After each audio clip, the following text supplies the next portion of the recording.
सीख गया मैं भी कुछ चीजें। अब यहाँ देखो, अब ये है बाइपोलर न्यूरॉन। तो बाइपोलर में एक जगह आपको एक एक्सॉन दिखता है और एक जगह क्या दिखता है, डेंड्रॉन। ये आपको मिलता है रेटिना ऑफ आईज या फिर ऑल्फैक्टरी एपिथेलियम और नोज।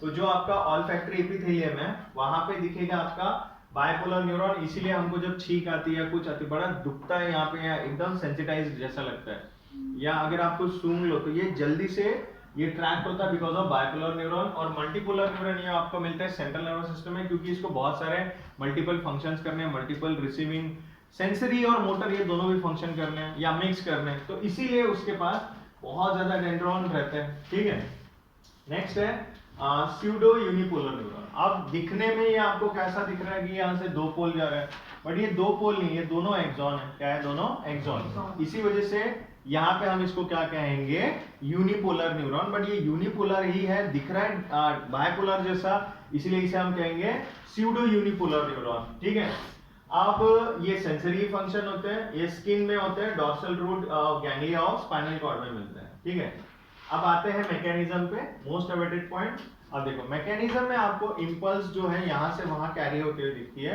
एक इंपल्स होगी बेटा इलेक्ट्रिकल होगी, एक क्या होगी, केमिकल होगी। ठीक है, अब इसीलिए इसको कहते हैं कि जो नर्व इंपल्स का कंडक्शन है वो कैसा है, इलेक्ट्रोकेमिकल प्रोसेस है। कैसी है ये, इलेक्ट्रोकेमिकल प्रोसेस। अब आगे देखो, यहाँ पे आपको तीन फेजेस मिलेंगे। क्या मिलेंगे, तीन फेजेस। मैं आपको पहले एक ब्रीफ इंट्रोडक्शन यहाँ दे देता हूँ, बाद में उसको देखना और उसी से आगे पढ़ना। ठीक है, अब देखो जो आपको रोने धोने वाली जो आपकी मतलब इंटरनल एनर्जी होती है, वो अगर आप ये वो रख के अगर इस टॉपिक को देखोगे तो मैं तो बोलूंगा मत ही देखो। पहले एक अच्छा इंसान बनो, खुश रहो। डरपोक बने रहोगे तो डरते ही रहोगे तो कभी जन्म में सीखोगे। अरे छोड़ दो ना भाई, डर से क्या होता है, कुछ नहीं होता। हम गरीब है, अमीर है, ये बैकग्राउंड वो बैकग्राउंड, मैं अच्छी थी बुरी थी, मैं पढ़ती थी नहीं पढ़ती थी, ये कोई मैटर नहीं करता है। बोला है एक टर्म है, जहां जागो वही सवेरा, जहां जागो वही सवेरा। तो जब भी आप जाग गए कि नहीं यार आप कुछ करके दिखाना है इस दुनिया में, तो फिर वहां से आप कंटिन्यू कर सकते हो। तो डरने की जरूरत नहीं है इस टॉपिक को लेकर। तो यहाँ आप देखोगे तो तीन फेज रहेंगे, एक रहेगा पोलर, दूसरा रहेगा डिपोलर और तीसरा रिपोलर। तो यहाँ पे आपको दिखता है एक होता है पोलराइजेशन, दूसरा होगा डीपोलराइजेशन और तीसरा होगा रिपोलराइजेशन। वैसे चौथा हाइपरपोलराइजेशन भी रहता है। अब ध्यान दो, यहाँ पे दिखेगा आपको पोलराइजेशन में क्या हो रहा है। तो पोलराइजेशन में आपको दिखेगा कि ये पोल्स बना रहा है। क्या बना रहा है, पोल्स। अब पोलराइजेशन ये सब बोल देते हैं तो है कुछ नहीं, बेसिकली ये क्या है, रेस्टिंग स्टेज है। क्या है ये, रेस्टिंग स्टेज। इसलिए यहाँ पे जो पोटेंशियल होता है वो होता है रेस्टिंग पोटेंशियल।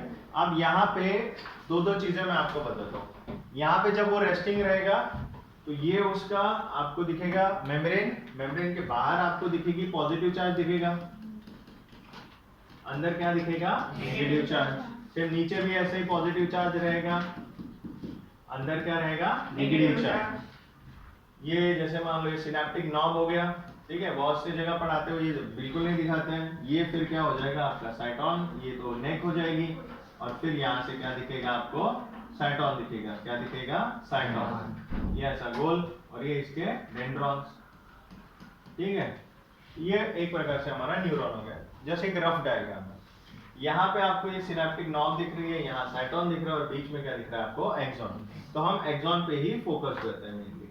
ठीक है, अब यहाँ पे आप देखेंगे जब ये रेस्ट कर रहा है तो बाहर पॉजिटिव चार्ज है, अंदर क्या है, नेगेटिव। तो बाहर ऐसा क्या है कि पॉजिटिव, बाहर क्या है, Na पॉजिटिव आयन, अंदर क्या है, नेगेटिव प्रोटीन। क्या है, नेगेटिव प्रोटीन। तो नेगेटिव प्रोटीन की वजह से अंदर नेगेटिव चार्ज है और बाहर Na पॉजिटिव आयन की वजह से क्या है, पॉजिटिव चार्ज है। यहाँ तक क्लियर है? Yes, sir. अब दूसरी चीज, इसके अंदर ना K पॉजिटिव आयन भी होते हैं। क्या होते हैं, K पॉजिटिव आयन। अब अंदर में K पॉजिटिव और नेगेटिव प्रोटीन है, बाहर क्या है, Na पॉजिटिव आयन। अब देखो ये सेल है बेटा, ये पूरा न्यूरॉन क्या है, एक सेल है, कोई ऑर्गन तो है नहीं है।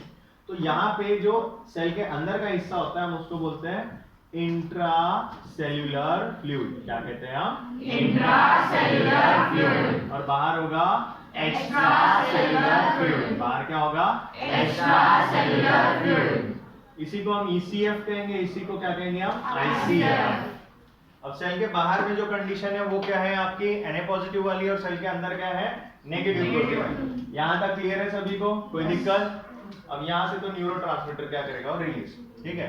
लेकिन हमको वो सब नहीं देखना है, हमको क्या देखना है, मेन चीज कि यहाँ पे चैनल्स रहेंगे, ठीक है। तो वो मैंने आपको बहुत अच्छे से बता ही दिया है। यहाँ जो चैनल रहेंगे वो K पॉजिटिव आयन चैनल रहेंगे। इसके ऊपर ये देखो, ये K पॉजिटिव आयन